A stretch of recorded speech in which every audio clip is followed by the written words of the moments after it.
El equipo de comunicaciones del Santuario de Jesús Nazareno en Punta Arenas presenta Buenos días, familia. Un espacio de la comunidad católica de Magallanes que llega a usted gracias a Polar Comunicaciones.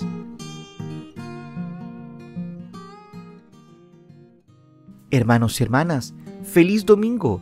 Nos encontramos en este 30º domingo del tiempo común, día 26 de octubre, con la alegría de lo que hemos alcanzado como magallánicos en las jornadas por la rehabilitación en su versión número 38. Estamos contentos porque una vez más hemos manifestado nuestra solidaridad por los demás. Con este espíritu iniciamos el programa de este domingo.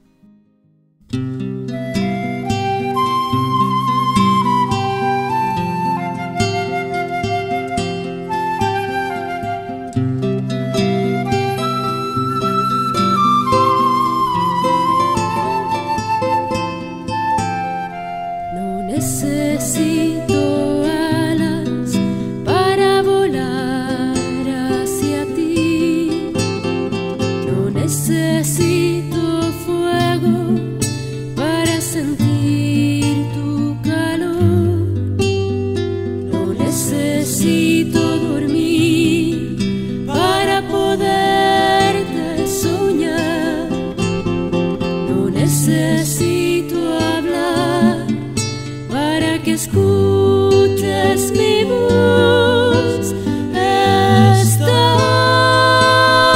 dentro de mí.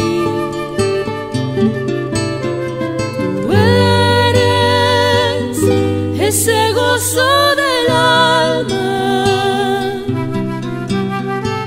el agua de mi jardín, limpia todas mis fuentes. Estás dentro de mí. Tú eres ese gozo del alma, el agua de mi jardín, que limpia todas mis fuentes, todos mis nombres, porque soy hombre, porque soy pobre, porque eres Padre. Estás dentro de mí. Tú eres ese gozo del alma, el agua de mi jardín,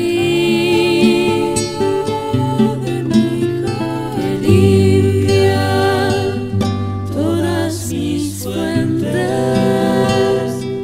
todos mis nombres, porque soy hombre, porque soy pobre, porque eres Padre.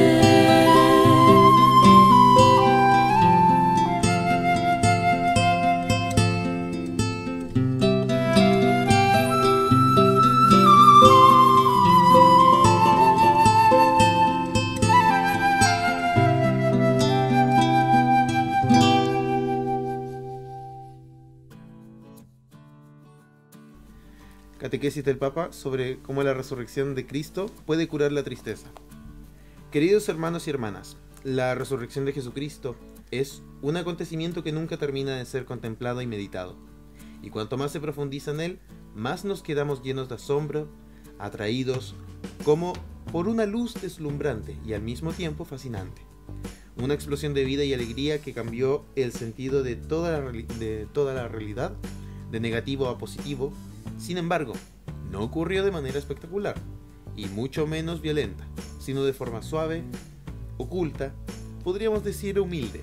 Hoy vamos a reflexionar sobre cómo la resurrección de Cristo puede curar una de las enfermedades de nuestro tiempo, la tristeza, invasiva y generalizada.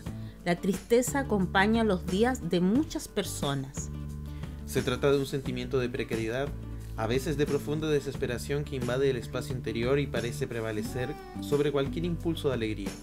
La tristeza le quita el sentido y vigor a la vida, que se convierte en un viaje sin dirección y sin significado. Esta experiencia tan actual nos remite al famoso relato del Evangelio de Lucas, capítulo 24 y versículos del 13 al 29, sobre los dos discípulos de Emaús.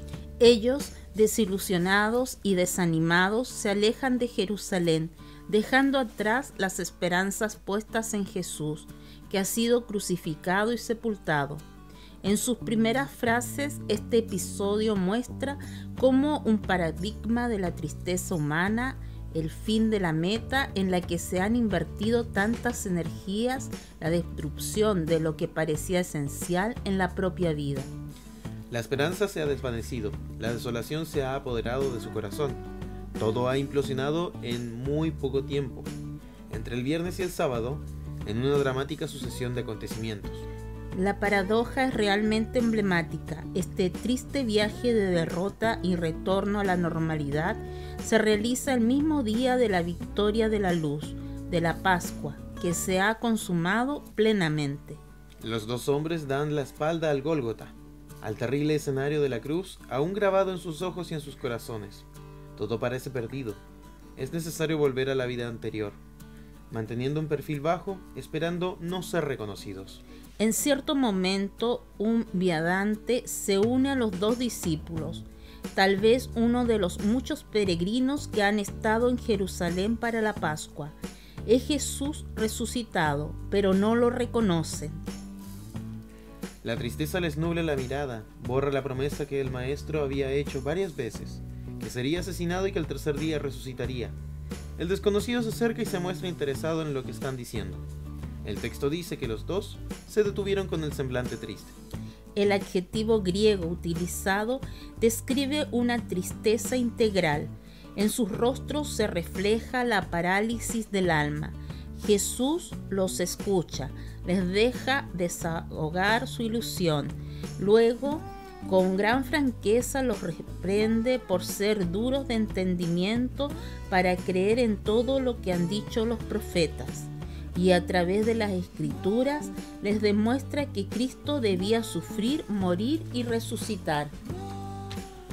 En los corazones de los dos discípulos se reaviva el calor de la esperanza. Y entonces, cuando ya cae la tarde y llegan a su destino, invitan al misterioso compañero de viaje a quedarse con ellos. Jesús acepta y se sienta a la mesa con ellos. Luego toma el pan, lo parte y lo ofrece.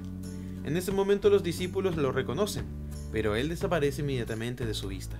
El gesto del pan partido reabre los ojos del corazón, ilumina de nuevo la vista nublada por la desesperación, y entonces todo se aclara.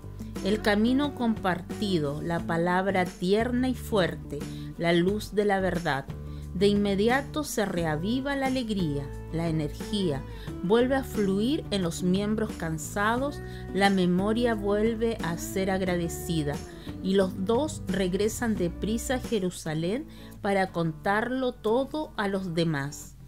Es verdad, el Señor ha resucitado.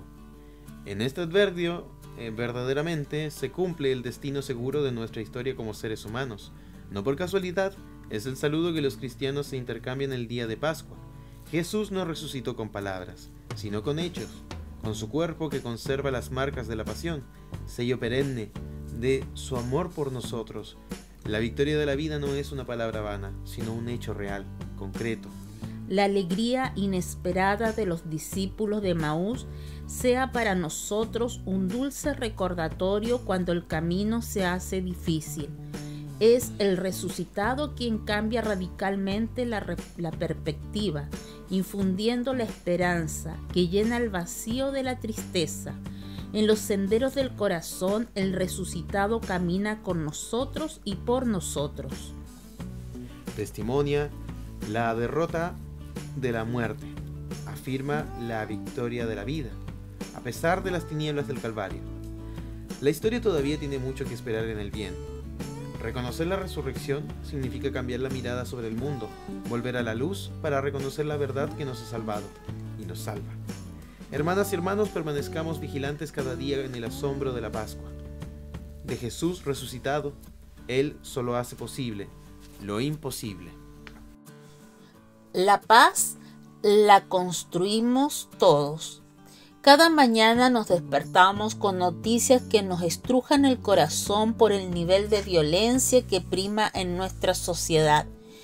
Cuando no es que alguien desapareció, son balaceras o atracos o accidentes en las carreteras, etc. Esto parece de película, pero en realidad así estamos viviendo. Muchos piden oraciones y hacen campañas para interceder por los que sufren violencia en países lejanos. Y yo me pregunto, ¿no será que debemos comenzar por orar e interceder por nuestro propio país? La violencia existe y aún está presente en muchos estados. No podemos vivir así aterrados y con temor de lo que pueda suceder por el capricho de algunos que tienen el poder. Pero, ¿qué podemos hacer? Primero que nada, unirnos para clamar por la paz de nuestra nación y educar a nuestros hijos para que la busquen. Por eso aquí les dejamos 5 tips para construir la paz en familia. Primero, educa en el respeto. Esta es la base de todo, porque si nuestros hijos saben respetar, seguro que no se meterán en problemas, porque no buscarán tener lo que no es suyo. Tampoco buscarán pisotear al que se le ponga enfrente para obtener lo que quieren a cualquier precio. Una forma muy fácil de enseñarles a respetar es que sepan que no todo lo que quieren por solo desearlo es suyo. También es bueno que les enseñemos a compartir sus cosas con los demás. De esta forma sabrán que los demás merecen respeto y que valen porque son personas. Si educamos así a nuestros hijos desde pequeños, estamos garantizando que de grandes no quieran dañar para obtener lo que ellos quieren. Y esto comienza desde casa con los hermanos. A veces pasa que dicen mentiras para pasarle la culpa al otro y que ellos no sean castigados, pero hay que explicarle que es mejor hacerse responsable de sus actos y recibir el castigo correspondiente a dañar a una persona injustamente. Segundo, que valoren y amen la vida. Si tienen claro que la vida es un don de Dios y que vale mucho, estoy segura que siempre buscarán respetarla y cuidarla y evitarán hacer cosas que puedan dañar su vida y la de los demás. Esto se inculca desde pequeños y cuando son adolescentes se pueden comenzar a ver los frutos, porque es el momento de tomar decisiones importantes, como cuando los amigos le ofrecen alcohol o drogas y ellos son capaces de no consumir lo que le ofrecen. Para lograrlo es necesario educarlo desde pequeño, enseñarles a que no arrebaten los juguetes que quieren, a que esperen su turno en los juegos, a que aprendan a perder sin enojarse, etc. 1000 detalles de la vida cotidiana nos pueden ayudar con esta tarea. Es muy importante que nosotros les digamos cómo se debe reaccionar correctamente ante cada situación nueva, porque ellos no nacen sabiendo todo esto y en verdad que aprendan de nosotros. Tercero, los límites son indispensables. Una herramienta básica para lograr que nuestros hijos amen la paz y la busquen ante cualquier circunstancia es ponerles límites claros. Es una forma de irles guiando sin tener que estar detrás de ellos en todo momento. Los límites son como las fronteras que no pueden pasar, pero que deben conocer y comprender para que se puedan desarrollar libre y sanamente. A veces a nosotros los papás nos cuesta trabajo poner los límites claros, pero es necesario hacerlo sin sentirse culpable para que nuestros hijos los puedan distinguir y asumir. Una forma muy sencilla es poner un reglamento familiar y escribirlo en un lugar visible y accesible para nuestros hijos. De ser posible que ellos también lo firmen o pongan su libre o si están pequeños su mano con pintura. De esta forma será claro y conocido lo que se puede y lo que no en nuestra familia. De vez en cuando es bueno revisarlo juntos para ver si hay necesidad de adaptarlo al tiempo que estamos viviendo. Cuarto, edúcalos con el ejemplo. Este punto es básico. Debemos ser coherentes y hacer lo que le pedimos a nuestros hijos. No podemos pedirle que no diga mentiras si nosotros decimos mentiras, entre comillas, piadosas. No podemos pedirles que no digan groserías si nosotros hablamos usándolas. No podemos pedirles que no tomen cosas ajenas si nosotros somos los que abrimos las cosas en el súper cuando vamos, tomamos el contenido y luego lo dejamos botado en cualquier parte. Nuestros hijos nos observan siempre y aunque no nos demos cuenta, ellos aprenden de nuestras acciones y lo guardan en su entendimiento. Y cuando se necesita, lo sacan de forma inconsciente. Por esta razón debemos actuar coherentemente y estar atentos porque un mundo nos vigila. Seamos siempre de una pieza. Y quinto, ora en familia. La oración es la herramienta más eficaz para educar a nuestros hijos para la paz y además para enseñarles a pedir por los más necesitados y los que más sufren. Si los enseñamos a orar por los demás, estamos preparando su corazón para que busquen siempre el bien de todos y no solo el propio. De esta forma los estamos vacunando contra el egoísmo. Orar en familia edifica, fortalece y ennoblece. Además de que estaremos armando a nuestros hijos para toda la vida porque el que ora se reconoce necesitado de Dios. Y así Dios puede obrar en nuestras vidas y suscitar los grandes milagros que tanta falta nos hacen. Comité Permanente de la Conferencia Episcopal de Chile se reunirá con el Papa León XIV. Asistirán al encuentro el arzobispo de La Serena, René Rebolledo Salinas, presidente de la SECH, el arzobispo de Antofagasta, Ignacio Ducase Medina, vicepresidente, el arzobispo de Santiago, cardenal Fernando Chomalí Garib, el obispo de San Bernardo, Juan Ignacio González Errázuriz, y el obispo de Santa María de los Ángeles, Cristian Castro Tubey, secretario general. Esta audiencia, solicitada por la Conferencia Episcopal, tiene como finalidad compartir con el Santo Padre el caminar de la Iglesia en nuestro país, los principales desafíos pastorales y las realidades que viven las comunidades, así como la situación sociopolítica. Asimismo, será una ocasión para agradecer al Papa su cercanía con Chile. El presidente del episcopado, arzobispo René Rebolledo, expresó: vivimos con alegría y gratitud esta oportunidad de encontrarnos con el Santo Padre. Le transmitiremos el saludo filial y la cercanía de los obispos de nuestras comunidades y quienes sirven con esperanza en la misión de la Iglesia.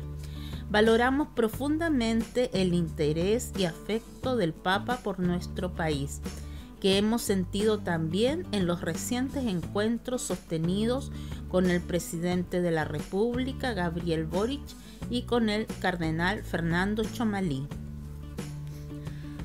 Este espíritu de comunión nos anima a seguir trabajando por una iglesia cercana, servidora y fiel al Evangelio.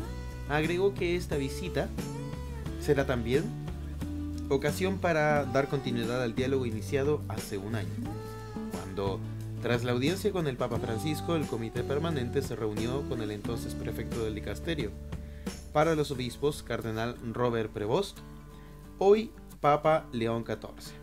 En esta ocasión ya percibimos su cercanía y conocimiento de la realidad eclesial chilena y aprecio por la misión de la Iglesia en nuestro país, recordó Monseñor Rebolledo. Agenda de actividades en la Santa Sede. Mañana lunes 27 de octubre, audiencia con el Santo Padre, Papa León XIV en el Palacio Apostólico. Martes 28, audiencia en el Dicasterio para la Doctrina de la Fe con el padre Robert Geisinger, promotor de justicia, el padre Francesco Panizzolo, jefe de oficina, y el reverendo Sebastián Terranio, oficial de lengua española. También se realizará la audiencia con el cardenal Pietro Parolin, secretario de Estado.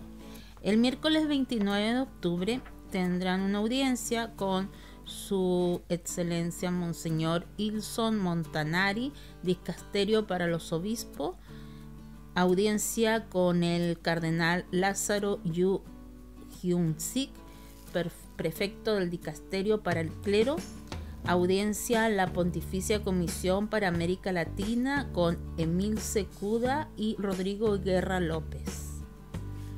El presidente de la SECH solicita la oración de las comunidades por el encuentro con el sucesor de Pedro y los responsables de algunos dicasterios de la curia romana. 12 datos que quizás no sabías sobre el querido San Juan Pablo II. San Juan Pablo II, el papa polaco que acompañó a la Iglesia hacia el tercer milenio, es conocido como el Papa Peregrino, debido a los 104 viajes apostólicos en su pontificado. También es muy conocida su devoción por Nuestra Señora de Fátima, quien le salvó la vida en 1981, cuando sufrió un atentado en la Plaza de San Pedro, en el Vaticano. Sin embargo, hay detalles de la vida de Karol Wojtyła, su nombre de bautismo, que no son tan conocidos. Hoy te traemos 12 datos que quizás no sabías del querido San Juan Pablo II. Primero, San Juan Pablo II casi muere a los 15 años. Según la biografía de Juan Pablo II, testigo de esperanza, de Georg Weibel, un amigo le estaba mostrando un arma que creía descargada. Sin embargo, cuando en broma apretó el gatillo, esta se disparó. Afortunadamente o milagrosamente, la bala no rozó al joven Karol Wojtyła. Segundo, fue actor y dramaturgo. El joven Wojtyła era miembro de una compañía de teatro y había considerado la actuación como carrera antes de descubrir su vocación al sacerdocio. Tercero, San Juan Pablo II perdió a sus familiares directos siendo joven. Su madre murió por complicaciones en un parto cuando Karol tenía 8 años de edad. Su hermano mayor, Edmund, falleció en 1932 y a su hermana Olga no la llegó a conocer, pues murió antes que él naciera. Su padre murió en 1941. Cuarto, fue atropellado por un camión nazi. En febrero de 1944, mientras regresaba a casa del trabajo, fue atropellado por un camión alemán. Los militares se detuvieron y al ver que estaba inconsciente y malherido, detuvieron un automóvil para usarlo como ambulancia y trasladarlo al hospital. Karol pasó 2 semanas internado. La terrible experiencia y su sorprendente recuperación le confirmaron su llamado al sacerdocio. Quinto, San Juan Pablo II escapó de los nazis escondiéndose tras una puerta. En agosto de 1944, durante el levantamiento de Varsovia, el ejército alemán barrió la ciudad de Cracovia para arrestar a todos los hombres jóvenes. Para salvarse, Karol se escondió detrás de una de las puertas de su casa. Los soldados registraron la vivienda, pero no lo encontraron y se fueron. Luego, el joven Wojtyła se ocultó en la residencia de su arzobispo, donde permaneció hasta el final de la guerra. Sexto, asistió al Concilio Vaticano II como obispo y ayudó a redactar varios documentos. Colaboró en la redacción del texto final de Dignitatis Humanae, el decreto sobre la libertad religiosa, y Gaudium et Spes, la constitución pastoral sobre la Iglesia en el mundo actual. Séptimo, San Juan Pablo II fue el primer papa no italiano desde el siglo XVI. Con la elección de Juan Pablo II se rompió una tradición de 4 siglos y medio de pontífices italianos. Luego del papa polaco han sido electos un alemán, Benedicto XVI, un argentino, Francisco, y un peruano estadounidense, León XIV. Octavo, Hablaba 9 idiomas con fluidez. Sabía polaco, latín, griego antiguo, italiano, francés, alemán, inglés, español y portugués. En su juventud estuvo familiarizado con unos 12 idiomas. Noveno. San Juan Pablo II visitó 129 países durante su pontificado. Esto lo convirtió en uno de los líderes mundiales que más ha viajado en la historia y le hizo ganar el sobrenombre de Papa Peregrino. Décimo, beatificó y canonizó a más personas que todos sus predecesores juntos. Beatificó a 1.340 personas y canonizó a 483. Esta cifra supera el total de beatos y santos proclamados por todos los pontífices anteriores. En el número 11, San Juan Pablo II fue héroe de un cómic de Marvel en la década de 1980. Sí, has leído bien y puedes leer más de esto aquí, pero no solo él. Santa Teresa de Calcuta y San Francisco de Asís también protagonizaron libros de historietas. Y número 12, es el cuarto papa que ostenta el título de El Grande. Aunque el otorgamiento del título no tiene proceso oficial, es solamente por el uso popular. Solo otros 3 pontífices en la historia han merecido tal honor. San León Magno, desde 440 hasta 461. San Gregorio el Grande, desde 590 a 604. Y San Nicolás Magno, 858 a 867. León XIV reconoce luces y sombras en la historia de los pueblos originarios. El Papa León XIV dirigió un mensaje a los pueblos originarios y a la red de teólogos de teología indígena, a quienes invitó a vivir el jubileo como una ocasión para el perdón y la reconciliación. En el marco del jubileo de los pueblos originarios, celebrado del 14 al 16 de octubre de forma virtual, el Santo Padre recordó que el Año Santo debe ser un momento de encuentro vivo y personal con el Señor, además de una ocasión de reconciliación, de memoria agradecida y de esperanza compartida, más que una mera celebración externa. En su mensaje escrito en español y difundido este pasado 16 de octubre, el pontífice destacó la universalidad de la Iglesia, que acoge, dialoga y se enriquece con la diversidad de los pueblos, en particular con los pueblos originarios, cuya historia, espiritualidad y esperanza constituyen una voz irreemplazable dentro de la comunión eclesial. Así explicó que el hecho de atravesar la Puerta Santa significa introducirse por medio de la fe en la fuente misma del amor divino, el costado abierto del crucificado que nos convierte en un pueblo de hermanos. Es desde esa verdad, agregó, que debemos releer nuestra historia y nuestra realidad para afrontar el futuro con la esperanza a la que nos convoca el Año Santo a pesar de los trabajos y la tribulación. En este contexto recordó que el Señor es el origen y meta del universo, así como fuente primera de todo lo que es bueno, también en nuestros pueblos. Esta certeza, subrayó, es la meta de nuestra esperanza, no es solo de algunos, sino de todos, incluso de los otrora considerados enemigos, las grandes potencias ocupantes.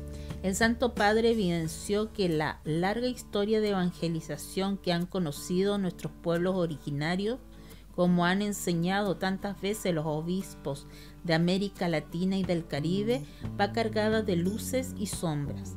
Ante esto, instó de nuevo a la unidad y propuso el jubileo como un tiempo precioso para el perdón, que nos invita a perdonar del corazón a nuestros hermanos, a reconciliarnos con nuestra propia historia y a dar gracias a Dios por su misericordia para con nosotros. De este modo les animó a reconocer tanto las luces como las heridas de nuestro pasado, para entender que solo podremos ser pueblo si realmente nos abandonamos al poder de Dios, a su acción en nosotros. León XIV explicó que a través del diálogo y el encuentro aprendemos de los distintos modos de ver el mundo.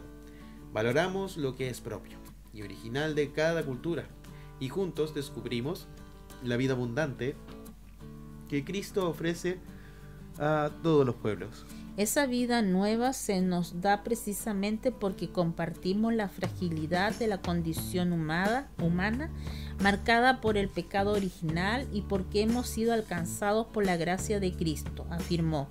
A continuación animó a los pueblos originarios a presentar con valentía y libertad su propia riqueza humana, cultural y cristiana, e insistió en que la Iglesia escuche y se enriquece con sus voces singulares que tienen un lugar insustituible en el coro magnífico, donde todos proclamamos: Señor Dios eterno, alegres te cantamos, a ti nuestra alabanza.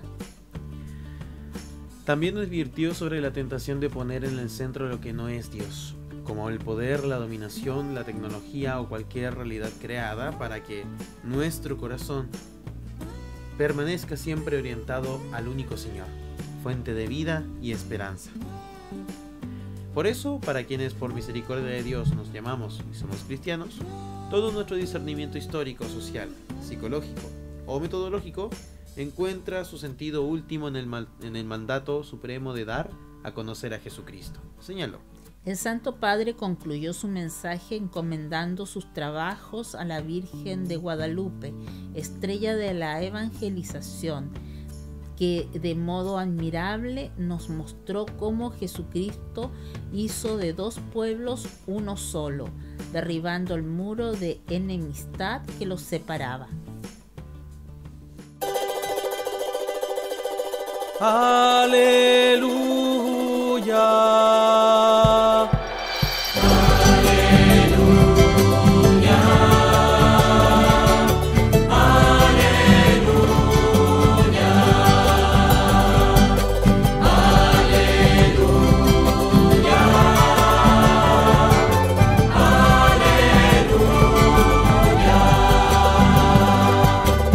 El Padre me ha enviado para anunciar la buena nueva a los pobres. Aleluya.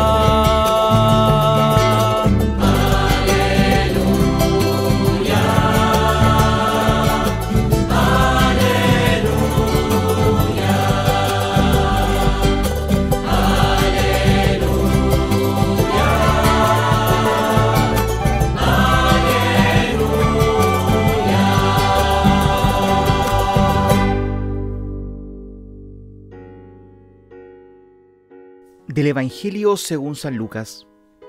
Refiriéndose a algunos que se tenían por justos y despreciaban a los demás, dijo también esta parábola. 2 hombres subieron al templo para orar. Uno era fariseo y el otro publicano. El fariseo de pie oraba así: Dios mío, te doy gracias porque no soy como los demás hombres, que son ladrones, injustos y adúlteros, ni tampoco como ese publicano. Ayuno 2 veces por semana y pago la 10ª parte de todas mis entradas. En cambio, el publicano, manteniéndose a distancia, no se animaba siquiera a levantar los ojos al cielo, sino que se golpeaba el pecho diciendo: Dios mío, ten piedad de mí, que soy un pecador. Les aseguro que este último volvió a su casa justificado, pero no el primero, porque todo lo que se eleva será humillado, y el que se humilla será elevado. Palabra del Señor. Gloria a ti, Señor Jesús. Esta es la palabra de Dios. Gloria y honor a ti, Señor Jesús.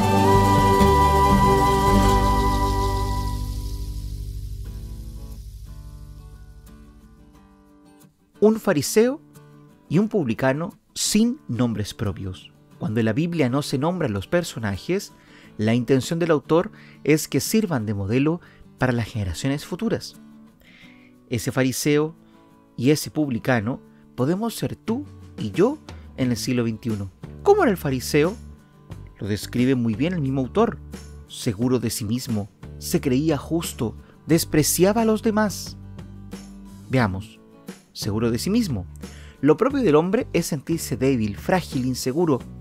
¿No dice la primera página de la Biblia que el hombre salió del barro? No nos hizo Dios de oro o de bronce, sino de arcilla. Por eso nos caemos, nos rompemos con tanta facilidad. Y en el terreno religioso, lo mismo. El que crea que está firme, tenga cuidado, no se caiga, dice San Pablo en 1 Corintios. Y el mismo Jesús nos advierte: sin mí no pueden hacer nada. Eso en el capítulo 15 de San Juan. Se creía justo. Él cumplía la ley e iba al templo. Y era devoto, ayunaba, rezaba, daba limosna. Los malos eran los demás. Y no es que estas obras piadosas fueran malas. El malo era él, que con su soberbia lo estropeaba todo y despreciaba a los demás. Esto era lo peor. En cambio, el publicano, con su cuerpo inclinado, en señal de esclavo, se sentía pecador y así lo manifestaba. El fariseo y el publicano eran creyentes, pero el Dios en que creían era distinto. El fariseo significa separado. Los fariseos eran un grupo que se preparaba para la venida del Mesías a través del estudio de la ley y las prácticas piadosas. Se separaban de los demás porque se creían los buenos y no podían contaminarse con los malos. Dios era para ellos como un buen patrón a quien le compraban el cielo por sus obras buenas. Por eso se recreaban en las obras de sus manos. A Jesús no le podían tolerar que comiese con pecadores, menos si eran publicanos, es decir, pecadores públicos. Tampoco le toleraban que curase el sábado. Si la gente sufría, pasaba hambre, estaba enferma o se sentía sola y abandonada, eso no les interesaba para nada. Lo importante era que se cumpliera la ley, tal y como ellos la interpretaban. El publicano, probablemente un recaudador de los tributos de Roma, se sentía pecador, era odiado por los judíos y se creía que Dios ya lo había marginado. Cuando Jesús le dice que ha salido justificado, es decir, que Dios le ha perdonado y lo ha hecho justo, no se lo cree. Ya toda su vida le pasará para dar gracias a un Dios tan bueno que ni le ha tenido en cuenta de su pecado, tan solo se ha fijado en su humildad. Dos maneras distintas de orar. El fariseo y el publicano suben al templo a orar. El fariseo ora erguido, es decir, con soberbia. Da gracias a Dios no porque le haya colmado de favores, sino porque no es como los demás. ¿Habrá en la vida cosa más hermosa que ser como los demás? Ni más que los demás, es decir, sin complejo de superioridad, ni menos que los demás, sin complejo de inferioridad. Ser como los demás es ponerse en actitud de crear igualdad, crear fraternidad. Jesús, en el capítulo 23 de San Mateo, nos invita a todos los cristianos a no llamar a nadie Padre, porque solo Dios es nuestro Padre, ni llamar a nadie Maestro, porque solo Jesús es nuestro Maestro, ni llamar a nadie Señor, porque solo Jesús, que ha dado su vida por nosotros, es nuestro Señor.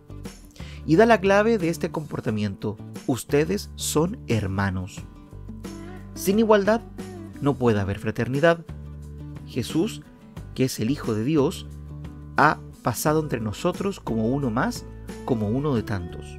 Él es nuestro hermano mayor. El fariseo tiene otro gran defecto. Tiene el yo muy subido. Yo ayuno, yo hago limosnas. Una cosa queda clara: a Dios podemos ir por las malas o por las buenas. Podemos ir por las malas en plan de exigencia, como el fariseo, o podemos ir por las buenas en plan de indigencia, como el publicano. La oración no es cuestión de puños cerrados, sino de manos abiertas.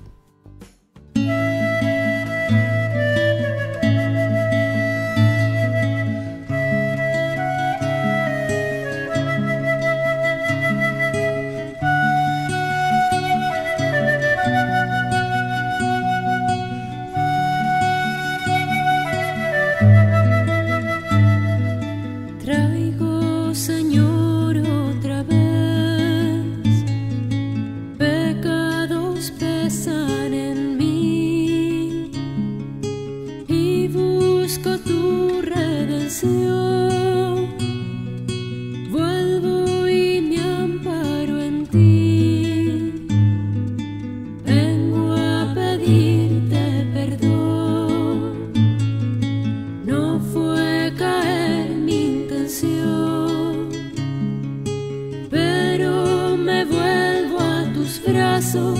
abiertos y encuentro el abrigo en tu amor.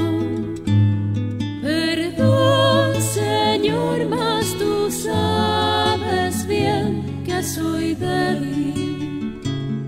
Perdón si cuando te vi pasar la vista bajé y te ignoré.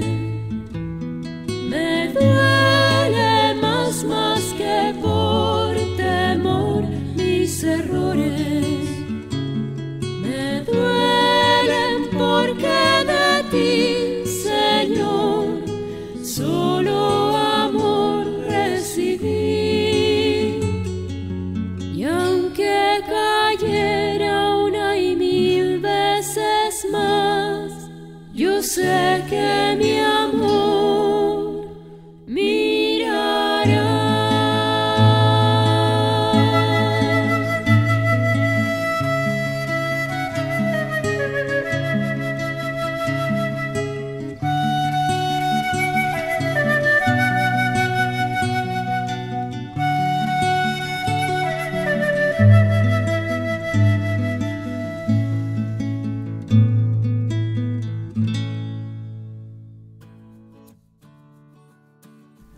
La historia del milagro chileno que llevó a la canonización de Madre Poloni. En enero de 2025 se aprobó el milagro para canonizar a la beata Vicenta Poloni, que se concretará hoy día, domingo 19 de octubre, en Roma. Aquí te contamos la historia. El milagro atribuido a la intercesión de la italiana Vicenta Poloni, cofundadora de las Hermanas de la Misericordia de Verona, ocurrió a fines del 2021 en la localidad de Quilleco, diócesis de Los Ángeles. Un día la señora Audelia Parra se sometió a una cirugía rutinaria que con el paso de los días se fue complicando y a punto de morir. Finalmente, el seminarista de entonces, Álvaro Martínez, nieto de la beneficiaria, empezó a rezar ante la imagen de la beata junto con las religiosas de la congregación.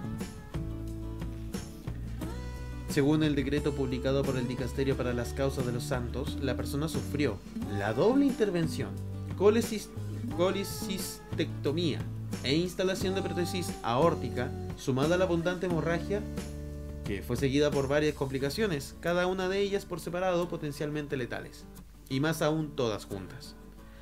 Shock hemorrágico, síndrome de estrés respiratorio, coagulación intravascular diseminada, insuficiencia multiórgano, hemoperitoneo, absceso abdominal del enterococo, pulmonía de Acinetobacter, traqueobronquitis por pseudomonas. Finalmente, el 31 de enero de 2014, le dieron de alta a la señora Audelia, sin alguna explicación científica por parte del cuerpo médico. Esto llegó a oídos de la Postulación General en Roma en pedir una investigación en la diócesis, lo que se concretó en el año 2018 en Los Ángeles, con el entonces obispo Monseñor Felipe Bacareza. Y tras varios años de análisis, los peritos médicos confirmaron la curación, y eso dieron los pasos con los teólogos y miembros del dicasterio. Durante este fin de semana se vivirán los días de alegría con la Iglesia Universal, ya que el Papa León XIV la canonizará y estará la señora Audelia Parra y su familia junto con el obispo Cristian Castro y algunos fieles de Quillaco. Católico de nombre. Muy seguido cuando platico con distintas personas sobre la fe, me dicen, yo soy católico de nombre. Y siempre me quedo pensando, ¿qué significa eso? Normalmente la respuesta es algo así como, pues me bautizaron, hice mi primera comunión, pero casi nunca voy a misa. Aunque sí creo en Dios y rezo antes de dormir. La realidad es que muchos laicos viven así, creen en Dios, rezan de vez en cuando, pero no tienen una entrega diaria ni una convicción firme para vivir lo que Cristo nos dejó con su sacrificio de amor. Pero, ¿qué significa ser laico? Los laicos somos todos los que no formamos parte del clero, O sea, que no somos sacerdotes, ni religiosas, ni tenemos ninguna ordenación sagrada, pero que por vocación y misión propia decidimos ser testigos de Cristo y llevar su mensaje a todos los ámbitos de la sociedad a través de su vida, trabajo y participación activa en la comunidad. Eso va mucho más allá de rezar antes de dormir, ¿verdad? Como laicos, nuestra misión es fusionar nuestra fe con lo que hacemos todos los días, y no estamos solos. Tenemos los sacramentos, que son fuentes de gracia y fortaleza. La confesión y la comunión son esenciales para mantener viva nuestra relación con Dios. Ya en el Concilio Vaticano II se nos recordaba que el laicado tiene un papel vital en la Iglesia y en el mundo. No estamos de adorno. Somos protagonistas de la misión de Cristo. No basta ser católicos de nombre. Jesús mismo nos dijo que somos sal de la tierra. Eso significa llevar nuestra fe y nuestros valores a donde estemos, ser luz en medio de la oscuridad, ser presencia de Cristo en la vida cotidiana. Pero hoy, quiero invitarte a dar un paso más. No conformarte con llevar la etiqueta de católico, sino vivirlo de verdad, con entrega y convicción, que se note en tu manera de hablar, de amar, de trabajar, de estudiar, de tratar a los demás. Ser discípulo de Cristo no es solo un título, es un estilo de vida. Cardenal Chomalí se reúne con el Papa León XIV.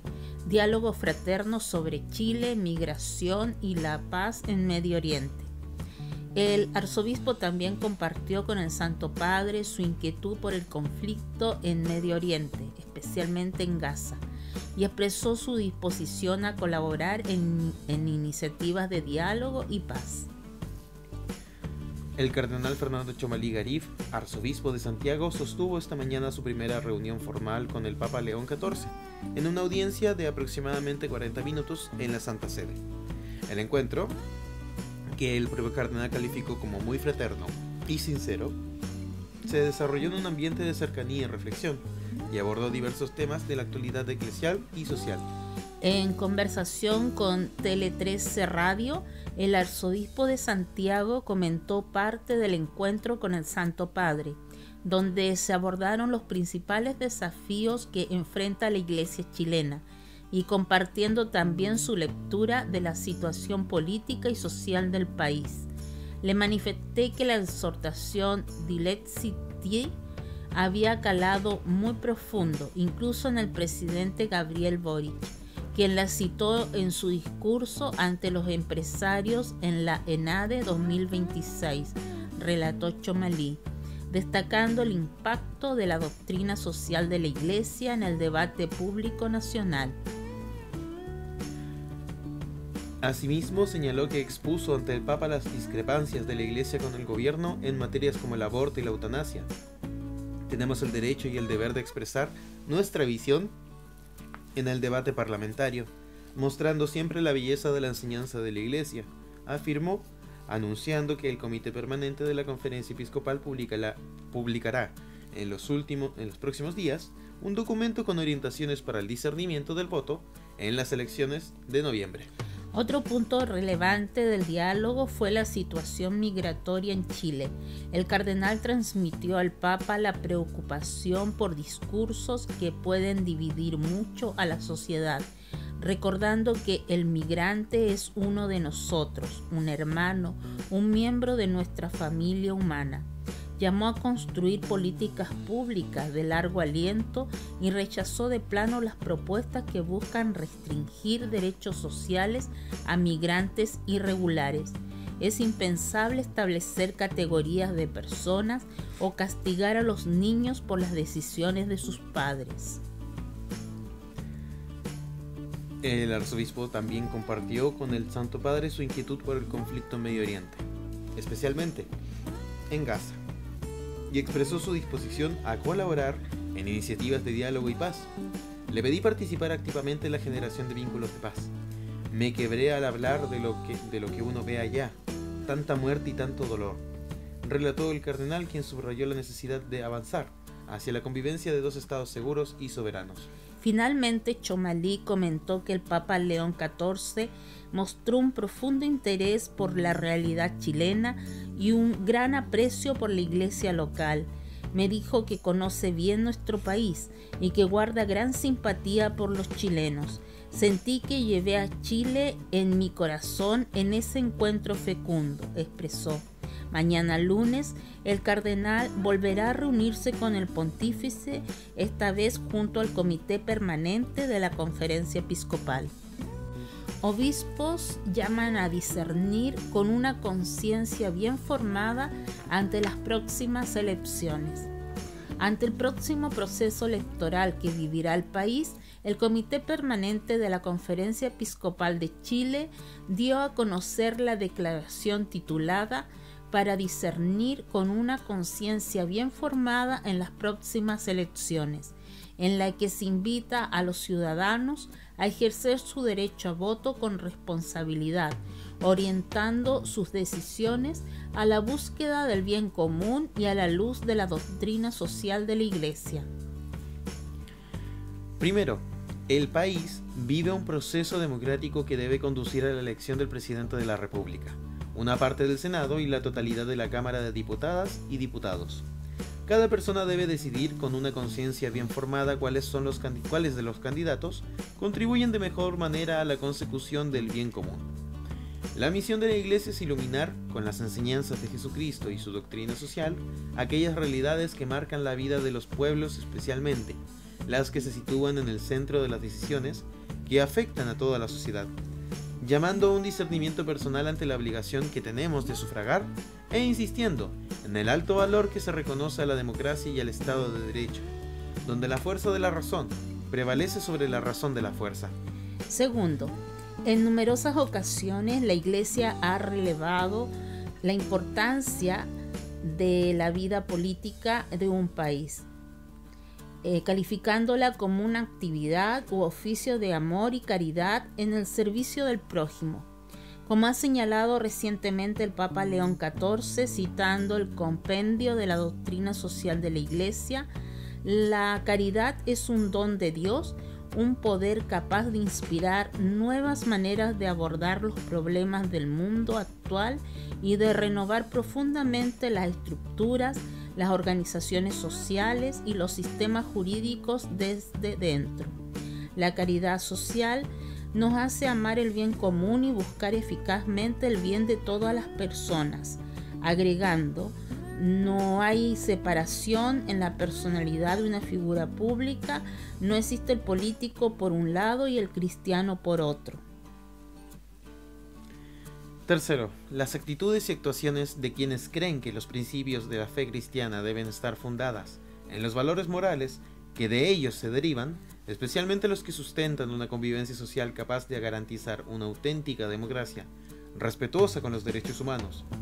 Entre ellos se encuentran la defensa de la dignidad personal y de la vida humana, desde la concepción hasta la muerte natural, el pleno respeto a la libertad religiosa, la protección de la familia basada en el matrimonio, como unión estable entre un hombre y una mujer, el derecho inalienable de los padres y apoderados a escoger la educación de sus hijos sin intervenciones que excedan las atribuciones de las autoridades, así como la libertad para emprender en un marco de justicia y responsabilidad social. Cuarto, asimismo, en la actual realidad de Chile, otros bienes deben estar presentes en el discernimiento ciudadano. Destacamos el establecimiento de políticas sociales y económicas que favorezcan un desarrollo armónico y promuevan una justa igualdad de oportunidades para todos. La seguridad pública que permita realizar las actividades habituales sin temor por la integridad personal. La existencia de un sistema de seguridad social que garantice condiciones de vida dignas para las personas mayores y salarios justos para el desarrollo personal y familiar. A ello se suma el uso honesto y transparente de los recursos del Estado en la aplicación de proyectos que conduzcan a un verdadero desarrollo sostenido.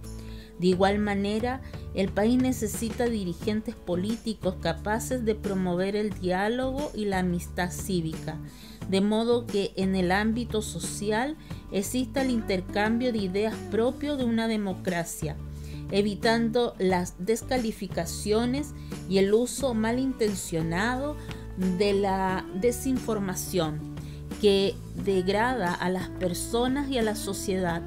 Todos debemos rechazar cualquier forma de violencia física, verbal o mediática en la actuación pública y política, de manera que gobernantes y ciudadanos aprendamos a construir puentes, no muros, y a trabajar por la paz y la dignidad de todas las personas.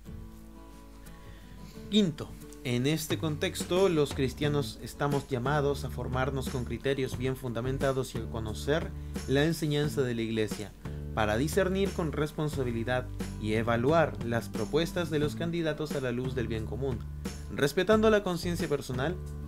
Invitamos a reflexionar con respeto mutuo y apertura al diálogo sobre los valores que mejor promuevan la vida digna en todas sus dimensiones, desde el niño por nacer, quienes sufren enfermedades físicas o mentales, los desposeídos, migrantes y tantas otras realidades que requieren cuidado y atención por parte de la sociedad.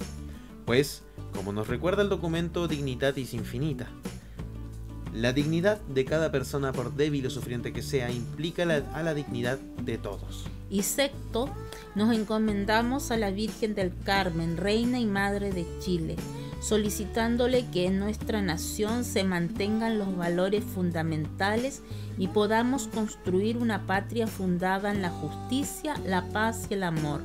Firman el Comité Permanente de la Conferencia Episcopal de Chile. Hermanos y hermanas, les compartimos las informaciones y noticias del semanario El Amigo de la Familia. En la página 1, para discernir con una conciencia bien formada en las próximas elecciones. Mensaje de la Conferencia Episcopal de Chile. En la página 2, nuestra oración por los difuntos en la visita al cementerio. La costumbre de visitar a los cementerios el día de los difuntos es una buena oportunidad para orar por ellos y afirmar nuestra fe en la resurrección. Proponemos en esta ocasión la siguiente celebración. En la misma página 2, peregrinación de comunidades educativas del barrio 18 de septiembre hacia el templo jubilar. Esto se vivió el día 15 de octubre. Página 3, una visita que renovó el corazón de la familia de Schoenstatt en Punta Arenas. Estuvo en Magallanes el asesor, el padre Andrés Espinosa. Jóvenes de la parroquia Santa Teresa de los Andes participaron del Encuentro Nacional de Coordinadores de SEBAS en Puerto Varas. También retiro espiritual de la comunidad Cristo Amigo de Todos. Igualmente, retiro espiritual de la comunidad Mártires Salesianos. Colecta Nacional de Cáritas. Se reunió el recurso correspondiente a 2.383.220 pesos. Finalizando la página 3, formación bíblica en la parroquia Nuestra Señora de Fátima, que estuvo a cargo de Monseñor Santiago Silva Retamales, obispo de Valdivia. También visita a la residencia San Juan Diego de Puerto Natales. Y finalmente, vigilia de oración por nuestros difuntos en la catedral, el próximo viernes 31 de octubre a las 19 horas. Al finalizar la página 4, oremos por nuestros difuntos. Celebraciones litúrgicas en el cementerio el día 1 de noviembre. En Punta Arenas, en el cementerio municipal a las 10 y a las 16 horas. En el Parque Cruz de Froward a las 12:30. En el Parque Punta Arenas a las 15:30. En Puerto Williams, en Puerto Toro, a las 11 de la mañana, en la Capilla Naval, 16:30, en el Templo Parroquial, a las 19 horas, y el 2 de noviembre, en el Cementerio Municipal, a las 16 horas. En Porvenir, en su Cementerio Municipal, a las 15 horas, y en Puerto Natales, en el Templo Parroquial, a las 11:30 horas. Santoral Católico de la Semana. Hoy domingo 26 de octubre les saludamos y recordamos el elenco de santos y santas que se celebrarán esta semana que se inicia, para que saluden a sus familiares y amigos que estarán de onomástico. Hoy domingo 26, San Darío. Mañana lunes 27, San Gustavo. El día martes 28, San Simón y San Judas. El día miércoles 29, San Narciso. El día jueves 30, San Alonso. El día viernes 31, San Quintín. El día sábado 1 de noviembre, Todos los Santos. Y el próximo domingo 2, Fieles Difuntos. Hermanos y hermanas, finalizamos este espacio radial que gentilmente nos ofrece Polar Comunicaciones, recordando que estamos a nada casi de la visita a los cementerios, que sea un espacio no de congoja, sino de alegría por haber tenido a personas maravillosas en nuestras vidas, para orar por ellas, por su salvación y para que nos sigan enseñando con su ejemplo una vez ya regresados a la casa del Padre. También recordamos que estamos a pocos días de las elecciones presidenciales, por lo cual el llamado es a informarse, a participar de estas elecciones votando, pero también de ser responsables con el futuro de nuestro país. Hermanos y hermanas, que estén muy bien. De esta forma finalizamos el programa de esta semana. El equipo de comunicaciones del Santuario de Jesús Nazareno en Punta Arenas presentó Buenos Días Familia, un espacio de la Comunidad Católica de Magallanes que llega a usted gracias a Polar Comunicaciones. Esperamos encontrarnos con usted la próxima semana.